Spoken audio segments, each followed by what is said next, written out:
Hello friends, welcome back கேபே store channel நண்பர்களே.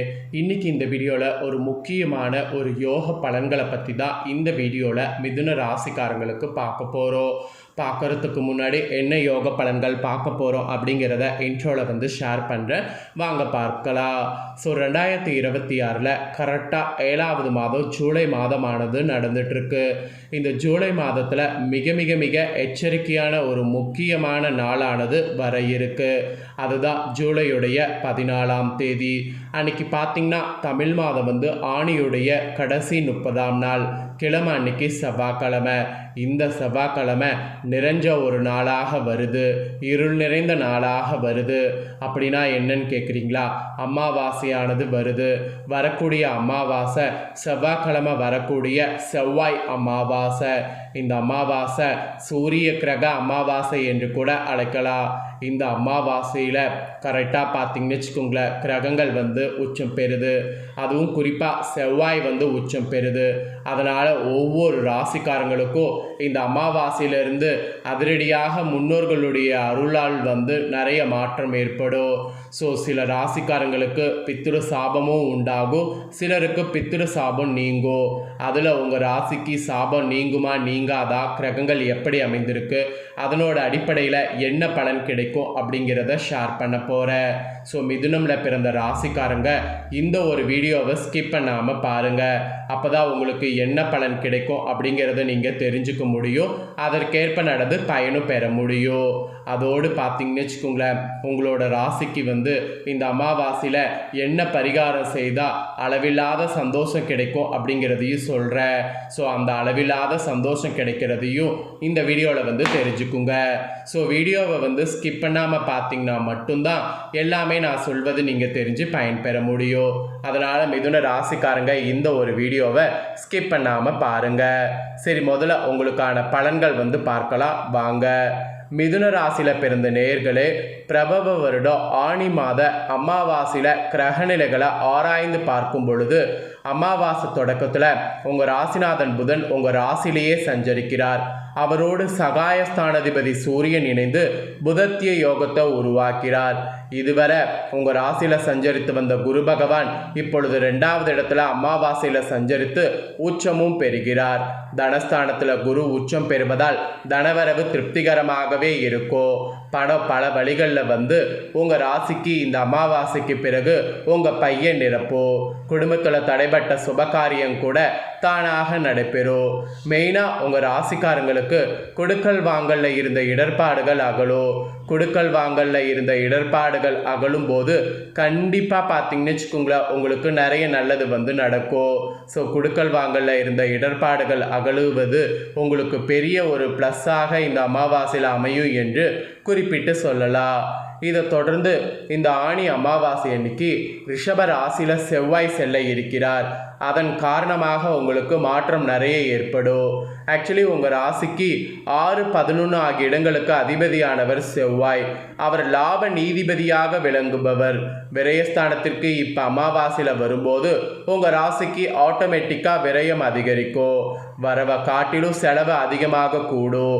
சுப செலவுகளை நீங்கள் மேற்கொள்வதன் மூலம் வீண் விரயங்களிலிருந்து விடுபடலாம். அப்போ இப்போ சுப விரயங்கள் நீங்கள் மேற்கொள்ள வேண்டிய டைம் வந்துருச்சு. குடும்பத்திற்கு தேவைப்படக்கூடிய விலை உயர்ந்த பொருட்களை வாங்கலாம். அதுவும் பத்திரப்பதிவில் இருந்த இடையூறு அகலுங்கிறதுனால இப்போ பத்திரப்பதிவில் கவனம் செலுத்தலாம். உத்தியோகத்தில் உள்ளவர்களுக்கு கடினமான நேரமாக இது சோதனை காலம் என்று கூட சொல்லலாம். குறிப்பாக உயர் அதிகாரிகள் உங்களுக்கு பணி சுமையை அதிகமாக கொடுப்பார். அதனால் நீங்கள் கொஞ்சம் வேலையில் கவனமாக இருக்க வேண்டியது அவசியம். வேலை கொடுக்கும்போது அந்த வேலை அழுத்தத்தை வேலை அழுத்தாமல் பார்க்காம அந்த வேலையை இஷ்டப்பட்டு பண்ணிங்கன்னா வேலை சுமை உங்களுக்கு இருக்கிற மாதிரி இருக்காது. ஸோ உங்களுக்கு பணி சுமையை அதிகமாக கொடுக்குற மாதிரி காலம்தான் இந்த காலம். அதனால் ரொம்ப கவனமாக இருக்கணும். திசபுத்தி பலம் இழந்தவர்களுக்கு உத்தியோகத்திலிருந்து விலகி செல்லக்கூடிய சூழல் கூட உருவாகும். அதனால் உத்தியோகத்தில் இருக்கிறவங்க ரொம்ப ரொம்ப கவனமாக இருக்கணும். ஸோ செவ்வாய் ரிஷப ராசிக்கு ஆணி அமாவாசையில் வர்றது உங்களுக்கு எப்படி அமைந்திருக்குதோ அதனால் இந்த மாதிரியான விஷயங்கள் நடக்கும் என்பது உங்கள் ராசிக்கு குறிப்பிடப்பட்டிருக்கு.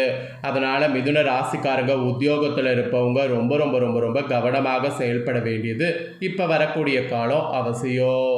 ஸோ இதை தொடர்ந்து அடுத்ததாக பார்த்தீங்கன்னு வச்சுக்கோங்களேன், சுக்கிரன் சிம்ம ராசிக்கு வரக்கூடிய ஒரு அரிய நிகழ்வு இந்த அமாவாசையில் நடக்குது.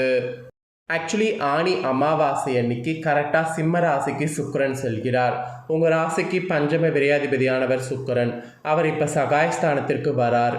அதனால் இப்படி வரும்பொழுது பிள்ளைகளுடைய கல்யாண கனவுகளை நனவாக்க ஒரு பெரும் தொகையை செலவிடுவது உங்களுக்கு இருக்குது. குறிப்பாக பிள்ளைகளுடைய மேற்படிப்பிற்காகவோ வெளிநாடு சென்று பணிபுரிவதற்காகவோ நீங்கள் செய்யக்கூடிய புது முயற்சியில் வெற்றிங்கிறது உங்களுக்கு கிடைக்கும். அதோடு பூர்வீக சொத்துக்களை பாகப்பிரிவினை செய்து கொண்டு உங்களுக்கு கிடைத்த பங்களை என்ன செய்யலாம் என்று யோசிப்பீங்க. அது மட்டும் இல்லாமல் சகோதர வர்க்கத்தினருடைய ஆதரவு திருப்தி தரும். குறிப்பாக அதிக பயணங்கள் விளைவாக ஆரோக்கிய தொல்லைகள் உண்டாகும். அதனால் அதிக பயணங்களை இந்த அமாவாசையிலிருந்து தவிர்த்துக்கிறது நல்லது. ஏன்னா அதிக பயணங்கள் விளைவாக லாபம் உண்டாகுனா கூட ஆரோக்கிய தொல்லை உண்டானா பிரச்சனை இல்லை. லாபம் உண்டாகாது அப்படிங்கிற பட்சத்தில் ஆரோக்கிய தொல்லை மட்டும் உண்டாகுங்கிறதுனால தான் அதிக பயணங்கள் தவிர்ப்பது நல்லதுங்கிறது இந்த இடத்துல சொல்லப்படுது. ஸோ சுக்கிரன் சிம்ம ராசிக்குள்ளே வர காரணமாக இந்த ஆனி அமாவாசைக்கு பிறகு இந்த மாதிரியான சில சவால்களை நீங்கள் சந்திக்க வேண்டியது இருக்குது. ஃபைனலாக இந்த ஆனி அமாவாசையில் சனிங்கிற கிரகம் மீன ராசியில் பக்ரம் பெறுகிறார். ஆக்சுவலி உங்கள் ராசிக்கு அஷ்டாமதிபதி மற்றும் பாக்கியாதிபதியான அவர் தனது பக்ர காலத்தில் இந்த அமாவாசையில் நன்மைகளை தொடர்ந்து செய்தாலும் ஒரு சில சமயங்களில் இனம் புரியாத கவலைக்கு ஆட்படுத்திடுவார். குரு பகவான் வீட்டில் சனி பகவான் சஞ்சரிப்பதால் குருவின் பார்வை அவர் மீது பதிகிறது. எனவே பெரிய அளவில் பாதிப்புகள் ஏற்படாது. இருந்தாலும் சனியின் பார்வை 4, 7, 12 ஆகிய 3 இடங்களில் பதிகிறது. எனவே உங்கள் தாயின் உடல்நிலை சீராகும்.